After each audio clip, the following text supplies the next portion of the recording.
Nunca a população mundial foi tão grande, nem viveu tanto. Nunca se produziram, nem se consumiram tantos alimentos. População, longevidade, renda e consumo de alimentos crescem. Como alimentar um adicional de mais de 2 bilhões de pessoas nos próximos 30 anos? Para atender a essa demanda, o mundo conta com a produção atual e futura da agricultura brasileira. Tanto a FAO como diversos fóruns mundiais proclamam essa expectativa até com certo tom de cobrança. China, Ásia e países árabes já dependem cada vez mais de alimentos produzidos no Brasil.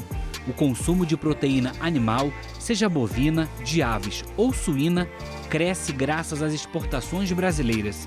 Não basta produzir, é preciso ser competitivo em preço e qualidade. Essa competitividade resulta de sistemas de produção mais eficientes, sustentáveis e diversificados. Sobre o desenvolvimento da agropecuária nacional e, em particular, da produção de proteínas de origem animal, o pesquisador Evaristo de Miranda conversa com Francisco Turra. Ele é advogado, foi presidente da Conab e ministro da Agricultura no governo de Fernando Henrique Cardoso, deputado estadual e federal pelo Rio Grande do Sul em 2 mandatos. Foi prefeito de Maraú e presidente da Associação Brasileira de Proteína Animal, a ABPA. Olá, bem-vindos ao Brasil Verde, um programa dedicado à sustentabilidade da agropecuária brasileira. E se a agropecuária brasileira cresceu nos últimos 40 anos, cresceu também muito em sustentabilidade, graças à tecnologia, graças ao empreendedorismo e graças a pessoas como Francisco Turra, que contribuíram muito, desde a base da produção até a organização no nível mais alto do próprio Ministério da Agricultura, com muitas iniciativas que ficaram até hoje na ajuda aos produtores e à produção. Bem-vindo ao Brasil Verde, Turra.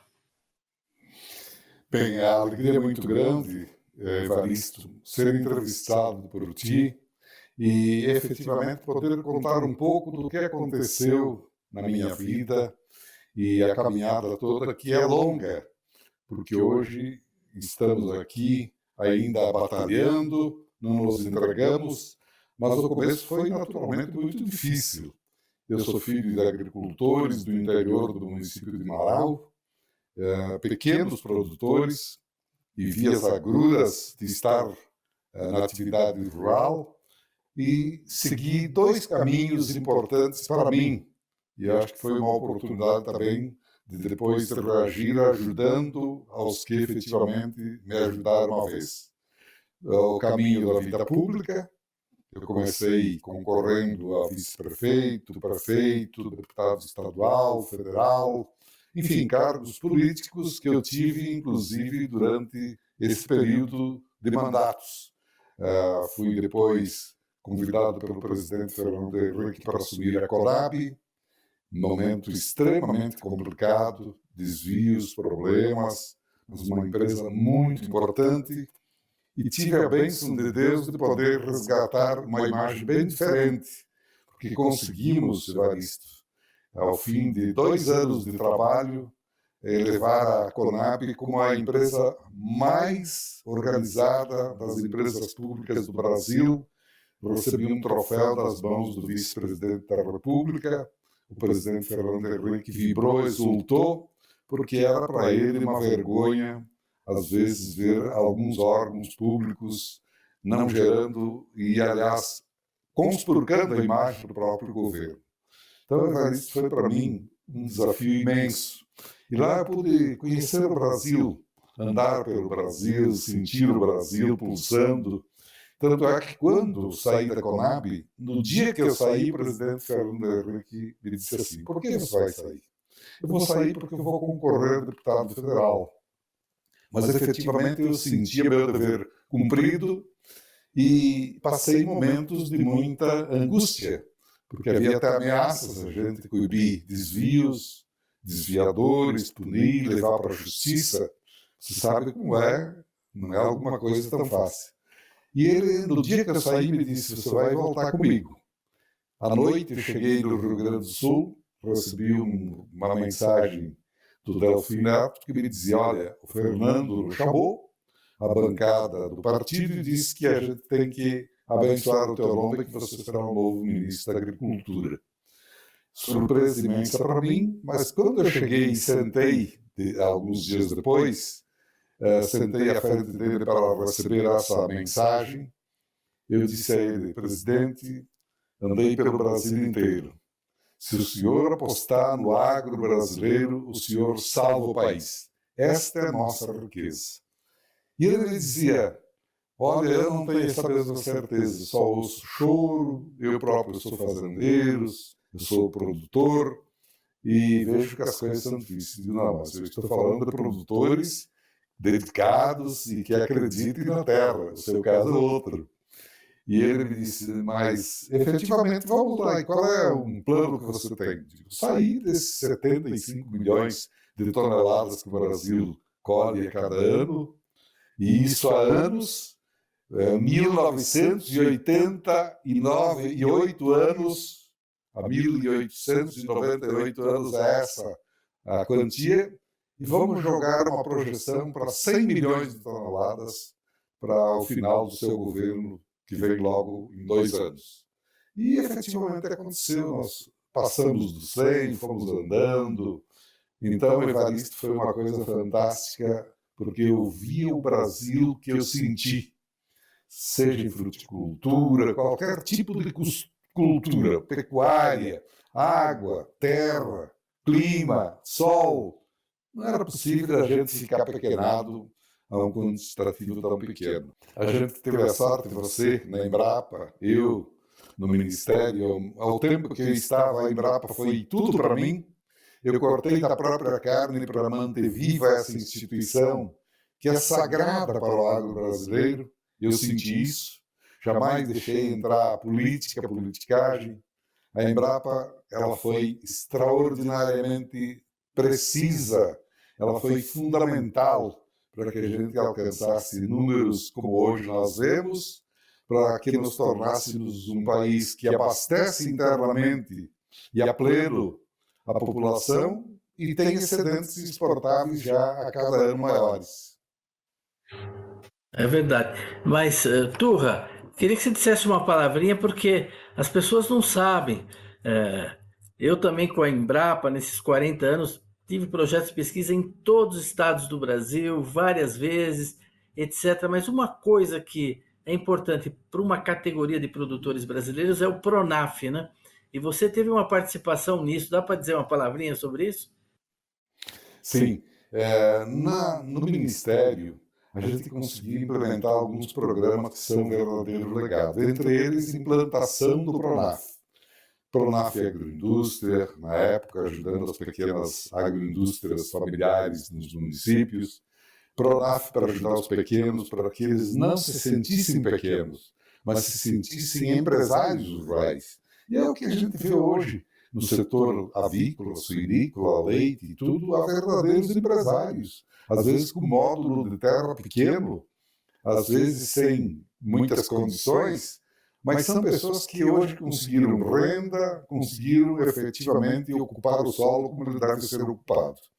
Não dava para você imaginar assim alguém com 5 alqueires, ou 5 hectares de terra plantando soja, culturas extensivas, deixando de lado a fruticultura, a hortifruti granjeiros, pequenas atividades, que são muitas. Entre elas, eu listei antes, ser um integrado, suínos, aves, etc.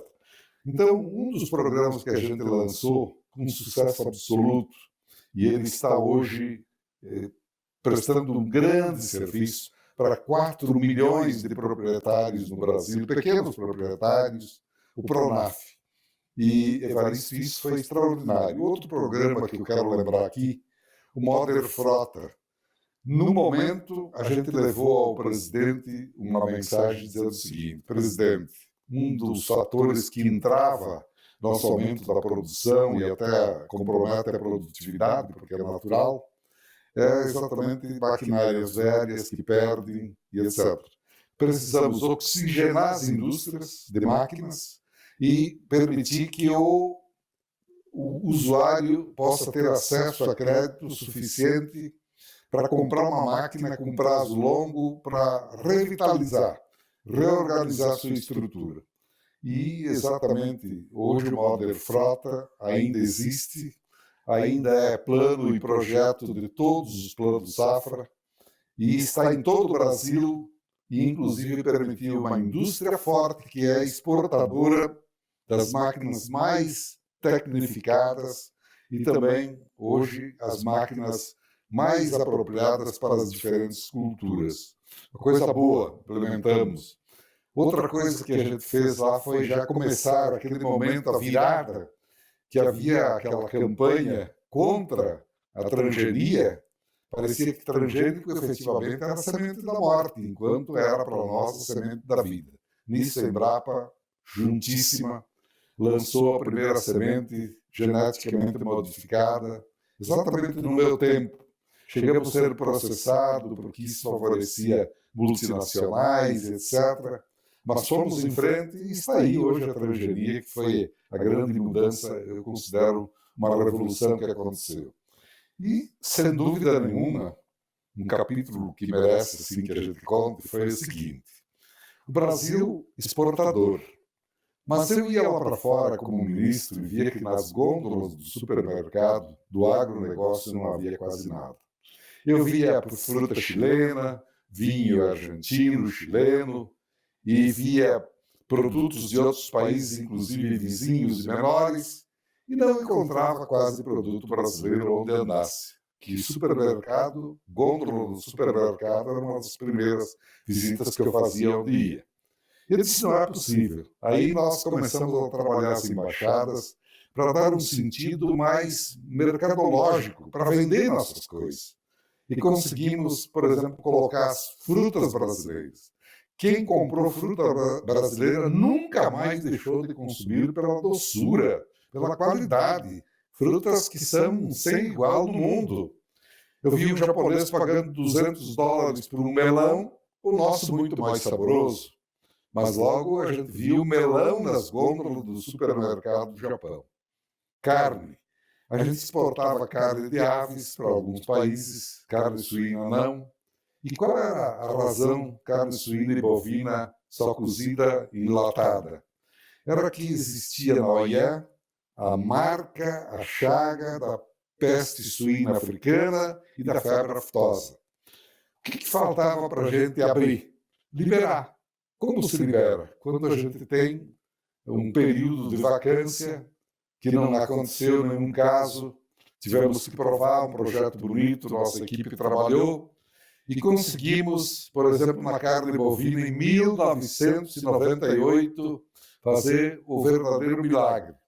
Porque liberar o Brasil da febre aftosa, algumas regiões há 15 anos não tinham, outros ainda estavam tendo. Então, dividimos o país em circuitos agropecuários, zonas, Rio Grande do Sul e Santa Catarina, Paraná e outros estados, e conseguimos a aprovação, em primeiro lugar, na OIE, da divisão do país. Aprovamos. O Marabelli, que era o presidente da OIE, nos ajudou muito, o italiano, e eu participei da sessão que votou com um voto contrário apenas, que foi exatamente do Japão, e conseguimos liberar o Brasil com vacinação da febre aftosa. Foi um passo. Fizemos 60 acordos na saída, no dia, com países. Acordos fitossanitários, com países que passaram a aceitar a carne brasileira. Estava uma demanda reprimida imensa. Não imagina quanto. Então, liberamos Rio Grande do Sul e Santa Catarina. Já 2 anos depois, os outros estados foram. E agora, em maio, nós vamos ter a liberação já sem vacinação, que é o grande passo. Então, Evaristo, algo extraordinário, eu julgo. Não há dúvida. Você traçou aí um panorama de avanços muito significativos que explicam o sucesso atual.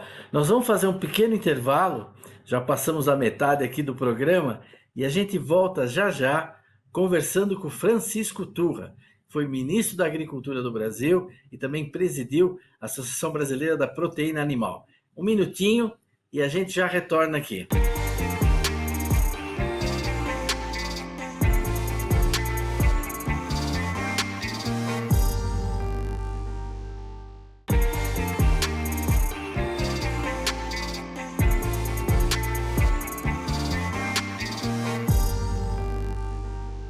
Olá, estamos de volta no Brasil Verde, conversando com o ex-ministro da Agricultura, Francisco Turra. E na primeira parte do programa ele evocou toda essa evolução da agricultura brasileira e, sobretudo, os avanços na parte de sanidade animal, do reconhecimento internacional disso, que permitiram ao Brasil se tornar um grande exportador de proteína animal. Hoje, o primeiro exportador de carne bovina, o primeiro exportador mundial de carne de frango, e talvez agora indo até para a terceira posição, talvez ultrapassando até o Canadá na produção de carne suína. Mas, Turra, fale um pouquinho do papel das exportações para a agricultura brasileira, esse arranque nas exportações que aconteceu nos últimos 20 anos, sobretudo, e para os quais você contribuiu, depois de você o Pratini de Moraes, né? Nós tivemos uma sucessão de pessoas que trabalharam firme nessa questão da proteína animal. Dê para as pessoas um pouco uma ideia do quanto isso é fundamental para o país. Bom, em primeiro lugar, Evaristo, o público que nos acompanha tem que saber que o grande cliente, o melhor mercado, o maior mercado é o brasileiro para o produtor brasileiro. Assim é para frangos, suínos, aves, tudo. Primeira coisa é abastecer o país. Eu acho que é bonito ver, na pandemia a gente entrava nos supermercados e via as gôndolas cheias, o Brasil do agro não parou, e o supermercado sabe que era indispensável que nós fizéssemos exatamente isso. Então nós exportamos efetivamente o que já é excedente. E tomara que a gente tenha muitos excedentes, muito excedente, para fornecer para tantas nações do mundo que não têm condições de produzir, quer pelo clima, pelo solo, por outras coisas, por outras razões. Até pelo sol, que há nações que não têm sol suficiente, períodos do ano sem sol, não há produção então. Mas, Evaristo, dura a mão para você abrir mercado. Nós tivemos a sorte de conseguir mercados importantes de todos os continentes, não foi apenas de um. Conseguimos mercados que hoje são os que efetivamente nos mantêm ativos. São mercados que compram do Brasil porque gostam do produto brasileiro. E eu vou aqui mencionar apenas uma questão. Nós, por exemplo, da avicultura, conseguimos 160 mercados ao longo desse tempo. Já estavam muitos. A carne bovina também, somos o maior exportador de carne de aves. 37% do que o mundo exporta é do Brasil, do que o mundo importa vem do Brasil. Nós somos grandes exportadores de carne bovina, já somos os maiores, quarto de carne suína. Isso tem um endereço e isso tem uma causa. O Brasil cuida bem da sanidade, da qualidade, oferece produtos tão iguais ao que oferecemos ao consumidor brasileiro. Isso nos deu credibilidade. E eu vi que agora nos Estados Unidos, para exemplificar, que é o maior produtor de carne de aves, nós somos o maior exportador, eles tiveram que abater um abate sanitário 40 milhões de poedeiras. 40 milhões.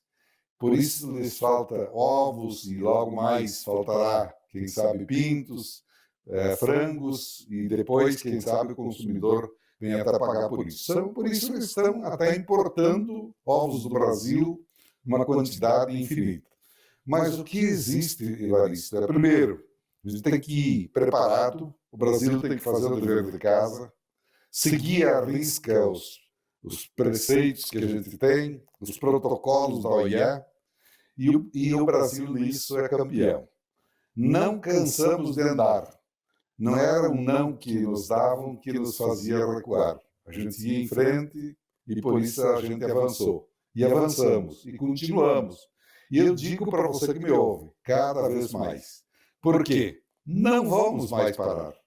Nós temos um conceito diferenciado de seriedade, tomara que continue e vai continuar, o agro é sério, o agro cuida do meio ambiente, se fez de tudo.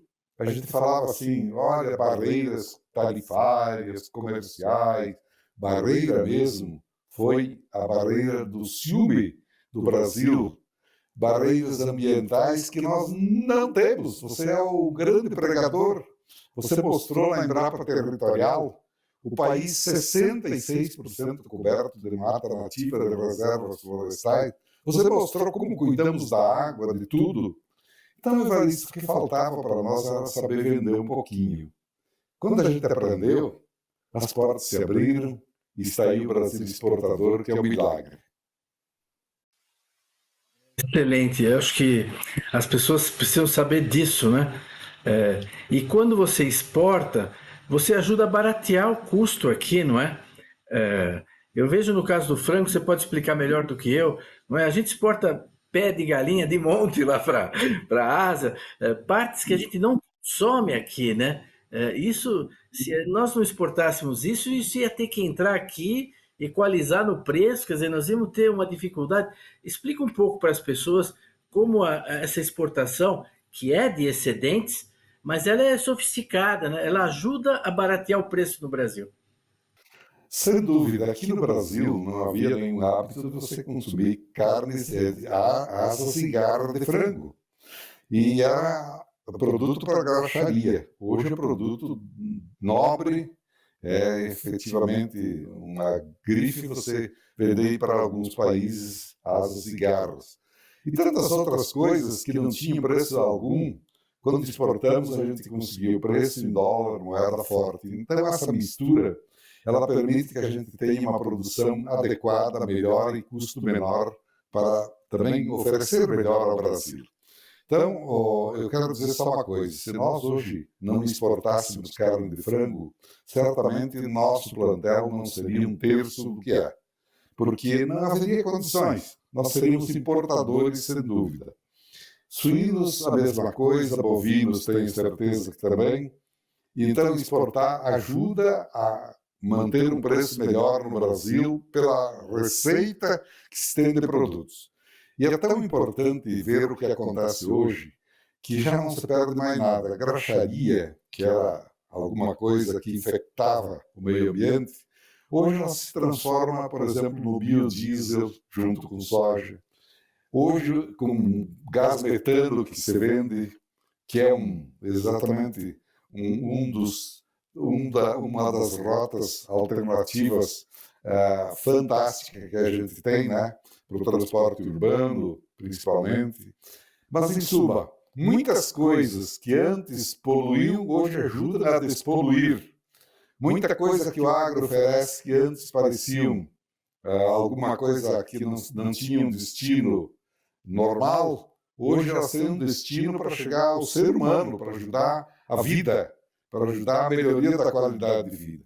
Esse é o agro, esse o milagre transformador do agro. É o setor mais moderno do Brasil, em termos de economia circular, de reciclagem, né?